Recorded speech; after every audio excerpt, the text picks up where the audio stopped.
Hey guys, what's going on? And welcome to a Star Wars Galaxy of Heroes quick tip video. Here we go. Today we're going to be talking about ships and the fleet arena. First things first, I'm going to go over the 5 best ships in the game as of February 2018. Here we go. Number 1, TIE Reaper. Here's why TIE Reaper is incredible. You can look through all of his stats, you can look at it, you can look at his attack, its average. It's because of his special or unique. The enemy capital ship loses 35% turn meter whenever any ship is defeated. Not just their ships, but your ships. Their capital ship will lose 35% turn meter. In the top end of arena, most likely the team you're facing will also have a TIE Reaper, so it balances out. But if they have a TIE Reaper and you don't, it automatically gives you a big disadvantage in the match already. Next, Imperial TIE Fighter. Now, Imperial TIE Fighter can hit like a truck. Its special attack deals physical damage, does a ton of damage, and gains Foresight for 2 turns. Foresight's going to be important. I'm going to get there. It also inflicts buff immunity for 2 turns. It's basic, deals physical damage to target enemy with a 70% chance to inflict target lock for 2 turns. Target lock is crucial, but I'm not going to go over right now. That's going to come in just a little bit. What makes the TIE Fighter TIE Fighter so special is it grants 15% turn meter to the allied capital ship whenever this ship evades an attack. This effect is doubled for Empire capital ships. The 2 top ships in the top of the arena right now are Thrawn and Tarkin, so you're getting 30% turn meter with those 2. Listen, the Imperial TIE Fighter pilot evades a lot. Not only when it has Foresight, also in general, it can evade a lot, and that's going to keep giving you turn meter. If you're attacking a team with an Imperial TIE Fighter, and you try to attack the Imperial TIE Fighter with all your ships the first few turns, the enemy capital ship could have potentially have gone twice already. You're done. It's over. That's why the next best ship is TIE Advanced 1, Darth Vader. Here's why. Not only will his deadly accuracy attack inflict damage over time for effects for 3 turns on target lock, but it also is guaranteed to inflict target lock.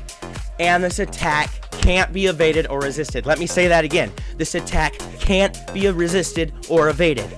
So, he will always hit the Imperial TIE Fighter. It can never evade against Vader. Okay, that's the biggest thing. So a lot of times during the match, which I'll go through here in a little bit, Vader will be the only one I'll be having attack the Imperial TIE Fighter. Next up, First Order TIE Fighter. Now, it's basic, deals physical damage with a 45% chance to attack again. Each hit has a 55% chance to inflict target lock for 2 turns. So not only could it potentially hit twice, dealing double damage obviously, it also has a 55% to inflict target lock for 2 turns. That's huge. Its Relentless Pursuit First Order TIE Fighter gains 16.5% turn meter whenever a target locked enemy is damaged by an attack. Again, if we can keep people getting target locked, that's just going to build and build and build. And its Strafe, deal physical damage to a target enemy. This hits hard, okay? And if the enemy is target locked, its cooldown is refreshed. You can keep using it back to back on an enemy that is target locked. Now, target lock on our team comes down to the most important thing right here. Biggs, Dark Lighters, X-Wing. The most important and best tank in the game. And here's why. Biggs' X-Wing recovers 35% protection and taunts for 1 turn whenever an enemy becomes target locked.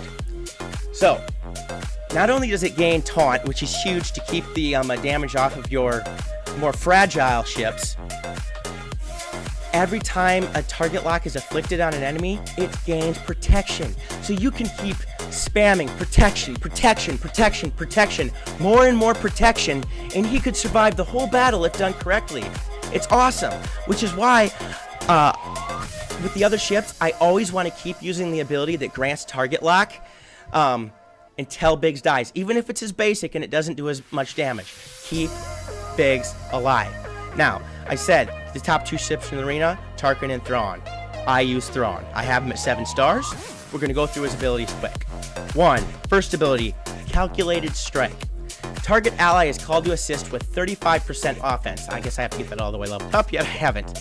But this is huge because it can call Vader to attack a TIE Fighter pilot with bonus damage. So you get Vader to attack 2 times during the 5 turns. That's huge. Next, Phylon 07 Tractor Beam Projectors. Deal special damage to all enemies and remove 20% turn meter. Now, it does decent damage, and I'll show you in the clip ahead here, but removing 20% turn meter, excellent. Turn meter manipulation is probably the most important factor in winning and losing, not only in ships, but in squad arena as well. Fierce Loyalty. This is like his leadership ability, but for ships. All allies have 25% critical damage. Doubled for Empire allies. So, Imperial TIE Fighter, Vader, TIE Reaper, they have 50% critical damage. And the others, like Biggs and First Order TIE Pilot, who are in my team, will have 25 critical damage. That's still huge. And plus 15% critical chance. When an enemy is defeated, all allies gain 5% tenacity, stacking until the end of the battle. Okay, so his Fierce Loyalty, that ability alone is fantastic. Next, Art of War. This is usually the first move I use when I get into battle. All allies recover 20% health and gain a buff for 2 turns. Now, I could save it if I wanted to gain health, but a lot of times when you're facing a Thrawn, they're also going to use the Art of War, so it can offset. It gives your team buffs for 2 turns. Attacker offense up, support foresight, tank defense up. But it also gives debuffs to the enemies. Attacker offense down, support ability block, and tank defense down. So this ship is the most sophisticated ship in the game, but if you learn to use it right, great things could happen.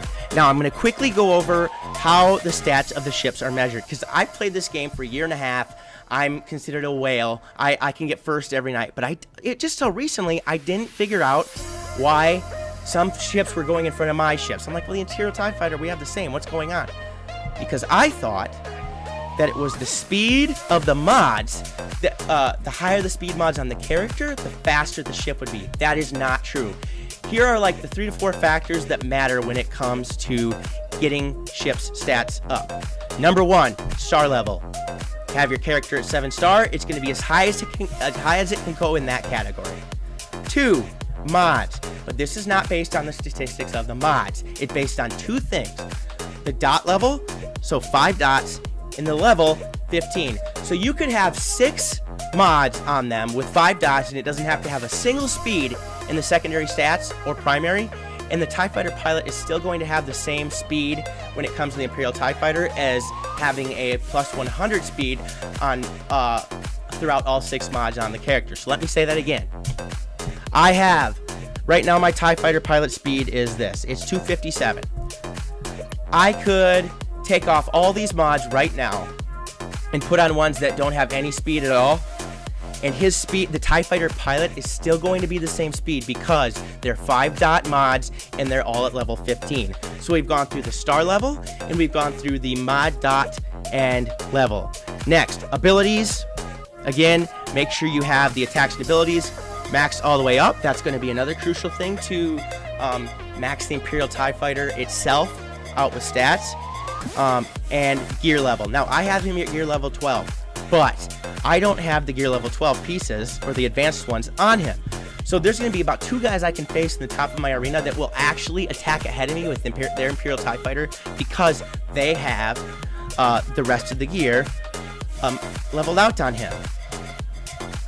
So that is where the stats from the ships come.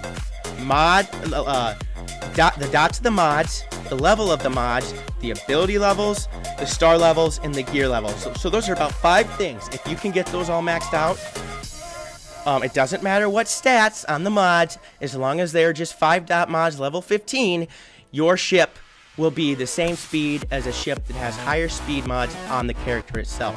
Okay, so now we're going to go into a battle quickly. Fleet Arena. I'm going to take on... let's see, Twex. He's going to use the exact same lineup as me, okay? So it's going to be a good comparison to see what happens here. Now, I do not have my TIE Reaper up to 7 stars. The reason why is you can't find him anywhere in the game except for one regular mode, or node, excuse me, and through the data cards. You can't get him through Fleet Arena, Squad Arena, Guild Store, Charge Store, all that. You can't get them through there. It's a tough ship to get. So now we're going to go into battle.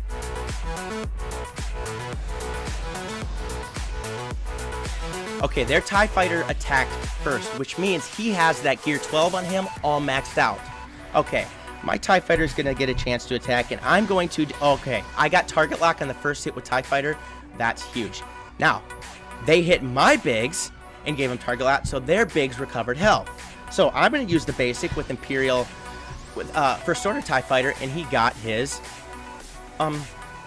protection back. Now, usually I would say attack TIE fighter, but one, he has taunt, and two, I need to get turn meter back on my bigs. Okay, I'm going to use the buff and the debuff. This is huge. I got this off first. So even this attack... Okay, and they use their tractor beams, which this is actually gives me advantage because now I can hit harder. Okay, I'm going to try to get more protection here on... Oh, I did. Fantastic. That just kept him alive. Okay. You use the basic again. Oh, it dodged. That's just awful. Okay, to take him out, I'm going to use the strafe to make sure. Okay, it's 4-on-4. This is tough.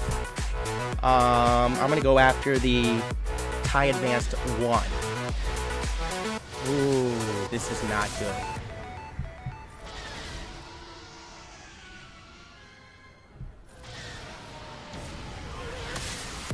Two ships, three ships. Whew.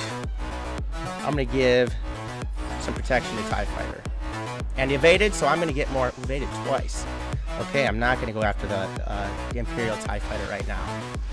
Okay, now I'm going to bring in Wedge. I have Wedge next because he's a pretty darn good attacker, and I should be able to take First Order TIE Fighter out with his missiles. I did. Big. Now it's 3-2. Okay, now I'm going to go after the TIE Reaper. A lot of people like to go after him second to get their turn meter bonuses gone, but I just go with the flow of the battle. Sometimes things happen, you just got to choose what to do as the controller of the game. Now they brought in Maul, the Scimitar, and he stealthed everybody but TIE Fighter. This could be a game changer for them, because I'm forced to attack Imperial TIE Fighter now, and he could evade. I'm glad I didn't get an evade there, okay? I'm going to use the Tractor Beam. Okay, decent. Oh boy, oh boy, oh boy. Let's use... Okay, that's big. He did not evade twice. There he dodged, so they're going to get some bonus turn meter. Now, he's giving them the buffs. Now, how do I want to do this? I could give buffs, or I could bring in another ship. And I'm going to do that. I'm going to bring in Boba Fett. Boba Fett is an incredibly good ship. And I'm going to... Now, when I use Boba Fett's missiles, it will hit anybody that's target locked, plus the enemy that I am targeting. So this could potentially... Okay, it had a... But the guy in the back had foresight, so it didn't hit him, but the Imperial TIE Fighter did not evade. There he dodged. Okay. I'm going to attack Scimitar. I'm just going to leave TIE Fighter Pilot like that, and I'm going to show you why.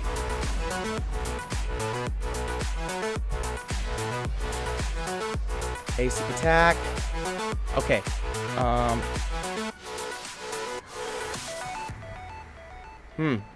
This could be played wrong, but I'm going to take the Scimitar out with Imperial TIE Fighter. Okay, come on, man. Yes! It didn't evade. This is huge. That is a game changer. We win. That is a perfect example of how to use the TIE Fighter to evade and how to use the TIE Reaper to gain turn meter. Listen, guys, this is an overview on the ships. I hope you enjoyed it. If you did, please subscribe, give me a like, and share to your friends. There's going to be many, many more videos to come. So have a great night and stay solid.